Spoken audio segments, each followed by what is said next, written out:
Bonjour à tous et bonjour à toutes. Alors aujourd'hui j'ai décidé en fait de faire une vidéo dont la thématique parle de subir sa vie ou être acteur de sa vie. Comment ne pas subir sa vie? Alors, cette vidéo est totalement improvisée, ça veut dire que je ne l'ai pas préparée.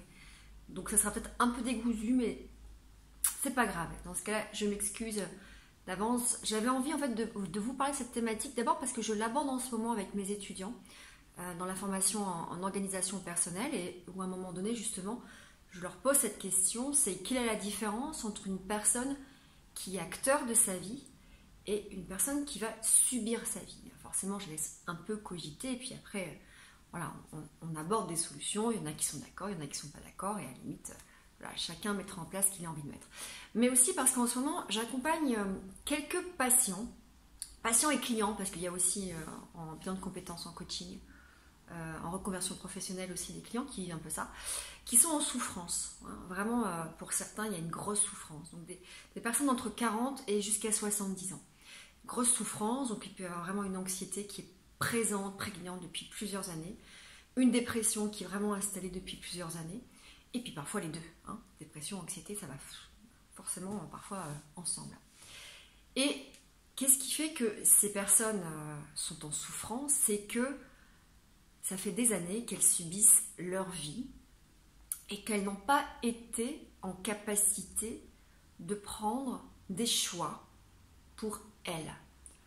Vous allez me dire, mais pourquoi ces personnes sont restées toute leur vie dans une situation qui vraisemblablement ne leur convenait pas, et pourquoi est-ce qu'elles n'ont pas fait des choix pour elles?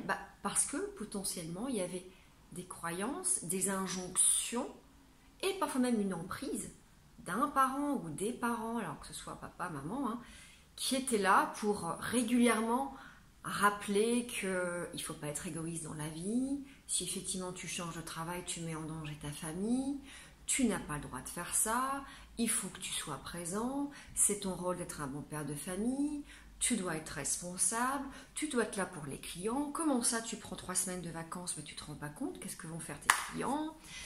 Il y a effectivement tout un système de croyances qui s'est installé, et des injonctions qui viennent à la base d'autres personnes, mais qui deviennent des injonctions personnelles, qui enferment la personne dans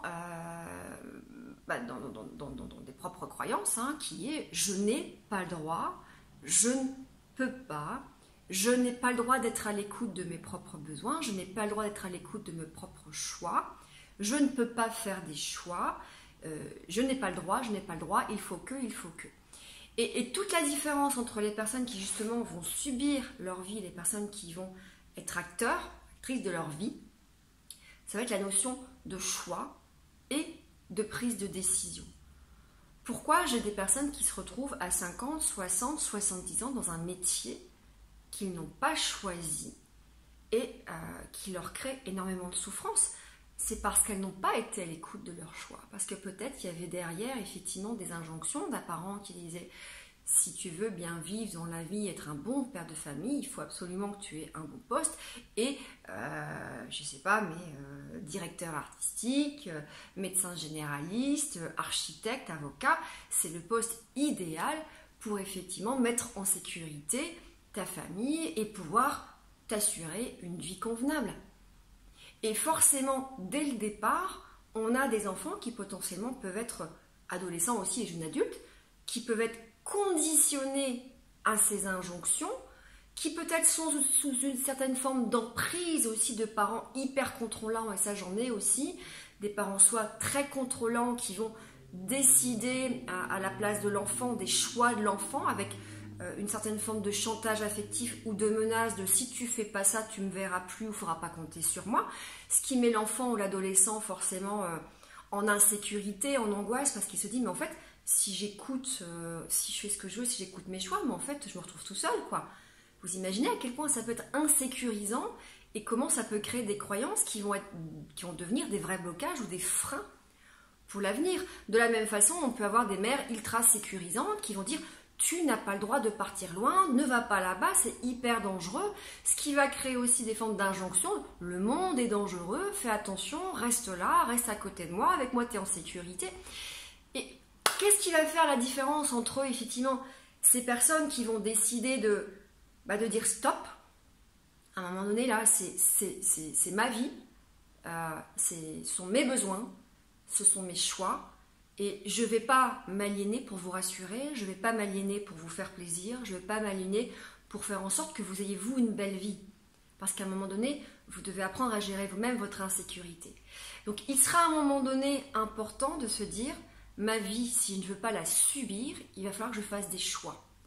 Parce que si vous ne faites pas de choix, vous allez subir les choix des autres. Et ça, c'est souvent, d'ailleurs, ce que mes étudiants me répondent. Et j'adore quand ils me répondent ça, parce que forcément, ça résume tout. Si vous ne faites pas des choix, qu'est-ce qui se passera? Et beaucoup de mes étudiants me disent, on va subir les choix des autres.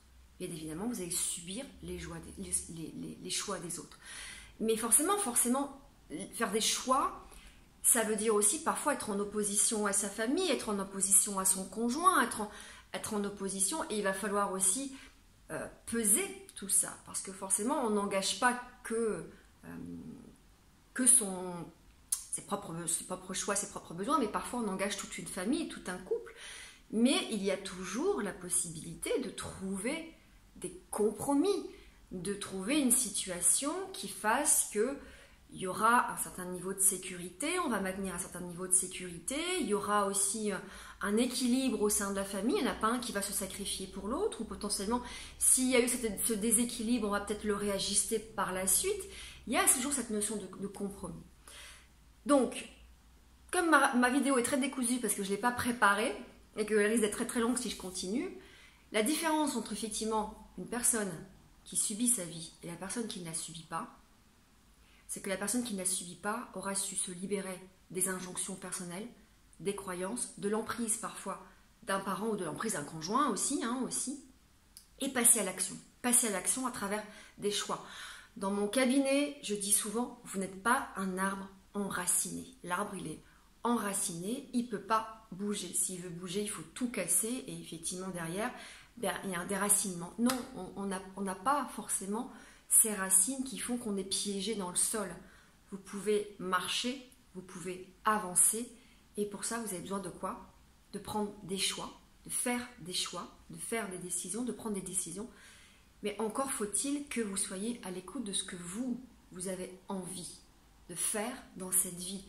Et là, je reviens sur ce que je dis souvent à mes étudiants, ils ne sont pas toujours d'accord, c'est que déjà, il faut effectivement bien me connaître et avoir ma boussole. Qui je suis, où je vais. Et pour savoir où je vais, il faut déjà savoir qui je suis. Comment savoir où je vais si je ne sais pas qui je suis? Et quand j'ai ma boussole, je vais pouvoir faire mes choix, d'accord, en fonction de cette boussole. Et bien souvent, j'ai un clivage entre deux types d'étudiants. Des étudiants qui me disent, oui, moi je fonctionne comme ça, madame, c'est très bien. Et d'autres qui disent, non, moi je navigue à vue, je prends les opportunités. Je respecte, je dis, effectivement, chacun fait ce qu'il veut. Bien souvent, les gens que je retrouve, moi, en cabinet, en souffrance au travail, c'est parce qu'ils ont navigué à vue. En fait, les opportunités se sont présentées en eux, ils ont saisi les opportunités, mais il n'y a pas vraiment de vrai choix en fonction de qui ils étaient. Et au bout d'un moment, ils se sont retrouvés bloqués dans cette opportunité qui les a limités et avec des difficultés à en sortir. Voilà, en tout cas, vous ferez vos propres choix, vous prendrez vos propres décisions, mais n'oubliez pas que quand on va tous se retrouver sur notre lit de mort, il y aura quand même cette question à se poser, que moi je me suis de toute façon à un moment donné posée dans ma vie, c'est pour ça que j'ai fait une reconversion professionnelle, c'est est-ce que j'ai eu une belle vie, est-ce que la vie que j'ai eue correspond à mes choix, est-ce que je voulais. Et je pense que jusqu'à maintenant j'ai plutôt réussi, mais parce que j'ai fait des choix qui n'ont pas été faciles et qui bien souvent ont créé beaucoup d'opposition, y compris parfois dans les personnes qui ont été les plus proches de moi. Voilà, prenez soin de vous et à très bientôt.